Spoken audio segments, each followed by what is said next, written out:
Welcome back, everybody, to another reaction video. Well, most of you were not around on this channel when I did my very first reaction video, which was Alternate History Hub's What If the South Won the American Civil War. I did that back when my computer was still in my basement. I didn't have a green screen yet, and it was very, very different than what it is today, even just a couple of months later.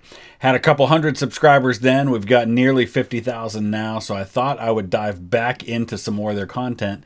And since I've been kind of on this history kick with World War I lately, I thought we would take a look at Alternate History Hub's What If Germany Won World War I. As always, don't forget to check out the original content creator. Also, if you're into gaming at all, me and some of my friends and some of the viewers over on my gaming channel, History Guy Gaming, actually have a Great War mod going on Hearts of Iron 4. We're playing through the Great War. I'm France.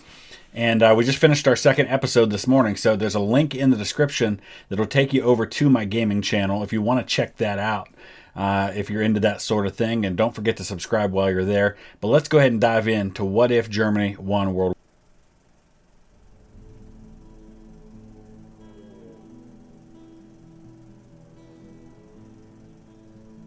It's cool how they're doing it like this, like it's an old-time film. World War I was called the war to end all wars.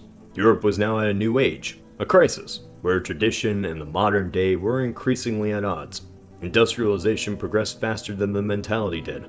The old noble ways of gentleman war clashed with the brutal reality of the trenches, and because of this, millions died. World War I was the war to end them all, because this was the last time the old European ideals would fight, the last time monarchies would reign. From who won and lost, new ideas replaced them for this industrial world, like fascism and communism. Simply put, it set the stage for the next. Germany in our timeline brought Russia into civil war, caused immunity in France, and almost broke the Allies in 1917.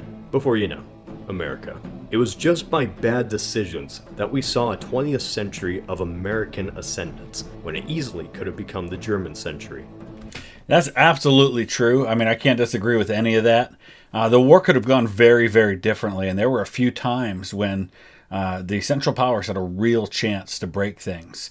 And honestly, if they had, I sometimes wonder if they would have sent their fleet out to try and break the stranglehold that the Allied fleet, the Entente fleet, had on German shipping, so that other than sending out submarines for unrestricted submarine warfare to sink Allied shipping, they didn't do a lot.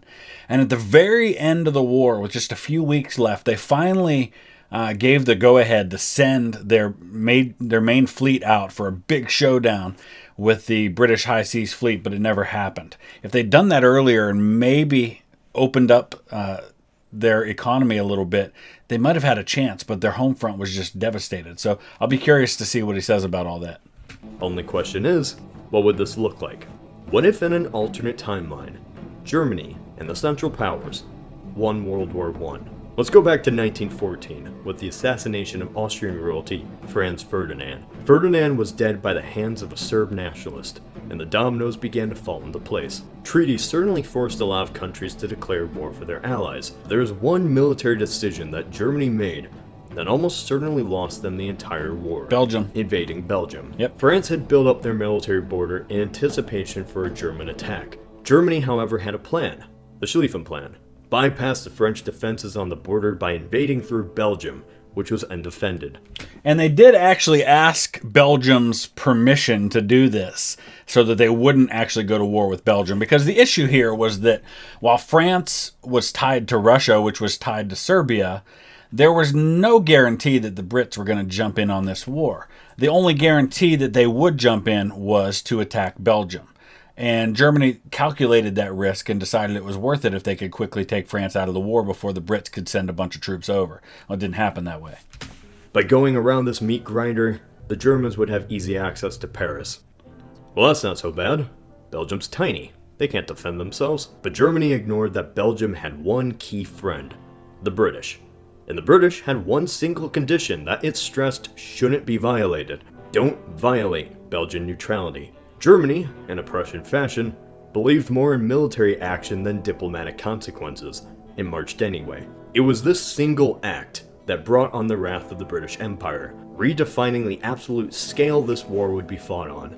Now, some will argue, and I don't know that it's necessarily wrong, that the British might have entered the war anyway, but any delay in the British entering the war might have been enough for the Germans to take Paris, because they got close anyway. Without any British troops there, maybe that's enough to get it done. So by the time the British do enter the war, if they enter, it might have been too late. The British would block German ports and cut the transatlantic cable between the United States and Germany. In this alternate timeline, for Germany to not lose the war, one major step is it simply doesn't invade Belgium. By doing this, Germany avoids immediate conflict with Britain. Now, this doesn't guarantee the Brits would stay out of it. Keep in mind a Central Power victory would cement German dominance in Europe, and we can't have that. But without a provocation though, this would buy Germany enough time to gain a major advantage over France. Even if it was a year before Britain entered, it was 4 years of trench warfare between the British and French combined against Germany alone. France alone wouldn't even have the population to sustain a German offensive. So in this alternate timeline, Germany's military keeps France at bay through a small border they share at Alsace-Lorraine, while the majority of their forces fully mobilize against Russia, aiding their Austrian allies. So we're talking about a reverse Schlieffen plan here, because the Schlieffen plan was to quickly knock France out of the war, rush all your divisions east to deal with the Russians, thinking Russia would be slow to mobilize. Russia mobilized faster than they expected. They didn't break France like they expected to, so neither thing went the right way. So in this alternate timeline, they're doing the opposite, which is actually what's happening in our Hearts of Iron 4 game, that they quickly knocked Russia out of the war, and by the time we on the Western Front were able to start breaking through anywhere, he was able to rush all his divisions back to the west. Whether or not this alternate strategy would work, who knows, but it does solve the whole keep Britain out of the war thing. No matter what German military strategy is, resentment is still assured against the Tsar. Revolution can still undermine the Russian war effort like in our timeline, and force the Russians to negotiate. I'll focus on this aspect in a bit. The German forces on the Eastern Front now come to the west. Millions of troops fighting in a small area until one side finally breaks. And without Britain, that side is most likely France. Germany then invades. In our timeline, Germany almost destroyed the French defense in 1917, before the Americans arrived. So it wouldn't be long before the French simply can't defend themselves and are pushed back. And not only that, but in 1914, they had a pretty good push into France before things bogged down in trench warfare. Soon, Paris falls. The war in the West and the East is officially over. Both sides tried to fight Germany and lost. Would Britain just sit back and allow Germany to beat two nations in a war, achieving complete dominance over mainland Europe? Probably not. They'd declare war. It's unlikely, however, that they'd win. As the British were the masters of the sea, the Germans were the dominant military of the land. It's doubtful Britain alone could put a dent in the German occupation. America would simply stay out of the war. In exchange for a ceasefire, an agreement is made very similar to the Treaty of Brest-Livostk. In just one signing of a document, Germany and Austria-Hungary seized Poland, the Baltic states, Belarus, and all of the Ukraine and Crimea. By 1918, most of Europe is now either a Germanic puppet or in the Empire. So yeah, the Treaty of Brest-Litovsk was how Russia exited the war, because they were dealing with their own problems by that point. Civil war, communist uprising, the Tsar being thrown out.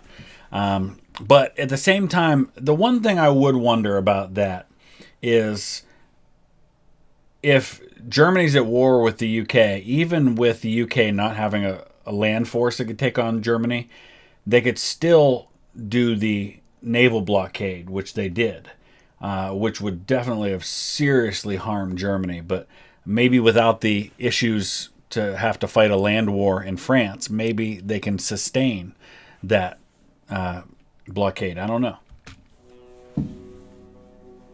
Why would they do this? Germany feared Russian dominance. Russia for centuries was this backwater European wannabe. It had size and manpower, but was woefully poor and far behind technologically.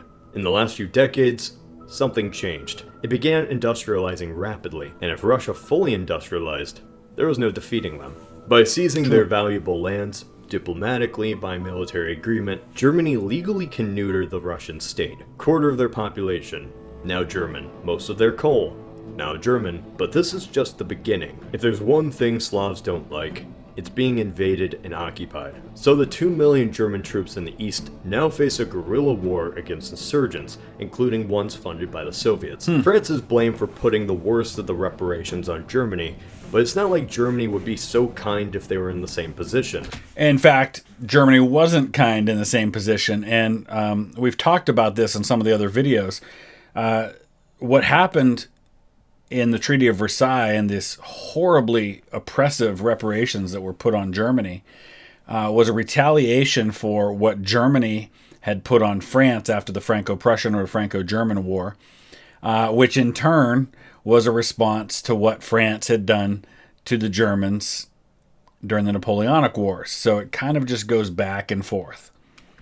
In this alternate timeline, Germany keeps Alsace-Lorraine. They impose massive amounts of war reparations, and the French people have to deal with a brief German occupation. Imagine France at this time. So are we going to say that the fascist regime is going to rise in France like it did in Germany?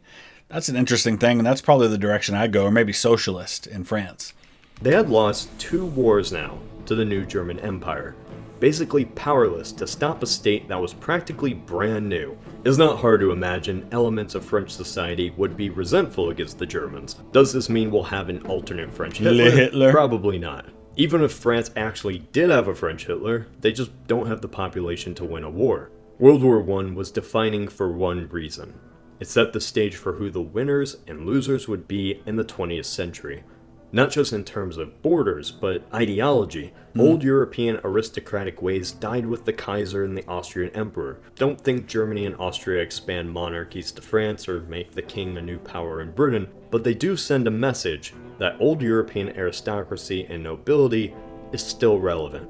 It's very possible that the 20th century could have become the German century. Yeah. The Germans wanted an economic union that united all people of Europe around Germany. Without the rise of the Nazis, intellectuals, including people like Albert Einstein, continued their scientific endeavors inside Germany. Werner von Braun's another example. I mean, some of the brightest scientists in Germany fled the country, and the whole reason that we ended up with a nuclear weapon or with a space program was because of the people that fled from Germany. However, we're just getting started. The Central Powers have established themselves as victors in this war. What matters is how they use this victory. This, however, is one scenario. This is Cody of Alternate History Hub. So he really didn't get that far into it, but I'll add a couple of my own thoughts, and then I would love to hear yours. Let me know what you think happens in that case. I think it's very likely that if those kinds of reparations are put on France, that you see the exact same thing happen in France that happened in Germany, which is the economy collapses. The French people turn to someone who's a radical, probably ally themselves with a Soviet Russia, if there is a Soviet Russia in this timeline, which I don't know if there is. But yeah, absolutely agree that we could very well see Germany as the dominant world power in the 20th century in a timeline like this. Might not even see the power that the United States becomes because of not getting involved in this war, and certainly not because of World War II, because World War II was really the huge catalyst that made America into the industrial power that we were. So interesting to think about, but yeah, I think it's very likely that Germany to this day, into the 21st century, is the dominant world power if things go well in World War I for them. But I don't know. What do you think? Let me know in the comment section below. Hit that like button if you would, and we will see you again soon with another video. Thanks for watching.